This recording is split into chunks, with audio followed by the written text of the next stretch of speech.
So I'm not making as many videos for this section because the bits and pieces that I think you need are really coming out in the notes, but if you need more, let me know. So for this one, I want to talk about the rethinking rhetoric in the postmodern age, because I feel like that section really starts with and ends with the chicken or the egg question. What comes first, the situation or the rhetoric? That's your conclusion, and that's a lot to take in. So I want to talk it through so that you can see that even asking that question and working through that question can be productive or can lead to productive conversations. Okay, so we're gonna use me as an example because it's the easiest. And then more fun facts about Dr. P. I do not like horror movies. I'm a rainbows and unicorns and happy endings kind of person. I don't like being jump scared either. My child's trying to talk me into watching Five Nights with Freddy's with him. He's like, there are only 3 jump scares. And I'm like, that's 3 too many. These are things I don't like. Okay, so if we talk chicken or the egg, my approach to this movie that he wants to see, he's already seen it, but that he wants to watch with me is, I'm like, it's horror, and so these things are gonna happen. I'm not gonna like it. I'm not gonna like the jump scares. I'm not gonna like the storyline. Does that mean that those things exist in the movie even if I haven't watched it? There is some amazing horror that is genre bending, that is doing really creative things that I'm completely missing, that are storylines that I would probably really enjoy based on the rainbows and unicorns and the things that I do like, but in my mind they don't exist, and they can't exist because I have these feelings and these approaches and these beliefs heading into that genre.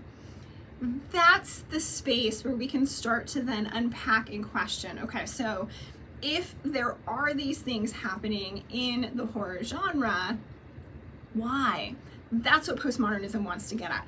Why are people showing up for those movies if it's not following the genre formula? Why are audiences showing up and supporting if it's not following the genre? Which pieces, which is another big piece, which pieces of the genre can be broken that audiences are okay with, and which ones can't? So there is a ridiculous amount of fan fiction, changing subjects now, about Pride and Prejudice. So for those of you who haven't read it, Elizabeth Bennet marries Darcy, Fitzwilliam Darcy, and then we've got Jane Bennet who marries Bingley. In fan fiction universes, it is very difficult to not get banned from a site if you don't pair Elizabeth and Darcy.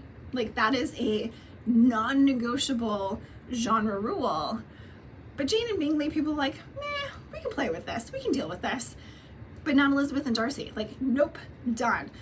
So what are the rules to the genre of horror, going back to my horror example, that can be changed that audiences are okay with? And what is it, and this is where we can bring in cultural studies too, what is it that audiences are leaving with that's fulfilling to them in that genre bend, that are forcing the genre in a new direction? We could say the same thing about comedy. We could say the same thing about romance. We could say the same thing about any number of genres. When the genre becomes stagnant, it's boring and people stop showing up for it. When the rules are bent in ways that audiences are okay with, audiences show up for it. People choose to opt into that meaning making. They choose to engage with that communication, and that's where the postmodern questions start from. So is it a little bit circuitous? Yes. And we can trace it back in a way that can unpack some of that circularness, because we can trace, here's where this, if I only go back a couple years, here's where this genre bend happened that led to this one a couple years later, and this is why we're seeing it. We see this with movies, we see this with television shows. So what is it that led to that, and what makes people okay with that? And or what stories do people tell themselves to make it okay? Because I will absolutely say, this video is getting so long, sorry. I love Stranger Things. I've been a huge fan of that show the whole time. Technically, it has huge horror elements, and I was like, oh no, that's okay, I want to watch it. What story was I telling myself? And this is where cultural studies, so the book says over and over, postmodernism doesn't do well standing by itself. Cultural studies helps. Critical theory helps. The book starts to bring in post-colonial theory, colonialism. It continues going with all the colonial stuff with the diaspora. Those all help with, what is it that we're tracing for? What is our purpose? So that we really get to, and this is how I love to teach, like, traditional writing classes, not rhetoric classes. All writers should ask 2 questions of their writing and of their communication. So what, and why does it matter?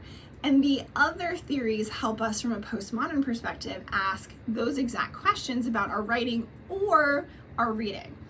What is the point they're making, and why does the point matter? Because that's going to tell us who the audience is, what the discourse community is, what the context is that the author thought that it was, and vice versa, that I'm writing for, etc. So the chicken or the egg thing is a little bit less complicated than it initially seems when we start bringing in these extra theories and we start really thinking culture is constantly changing. Postmodernism wants to understand how and why and who's influencing it so that they can ask the questions and they can draw the conclusions about why that matters. Why is the work of everyday people so important and powerful? Because it is. And that's what they're getting at in that last section.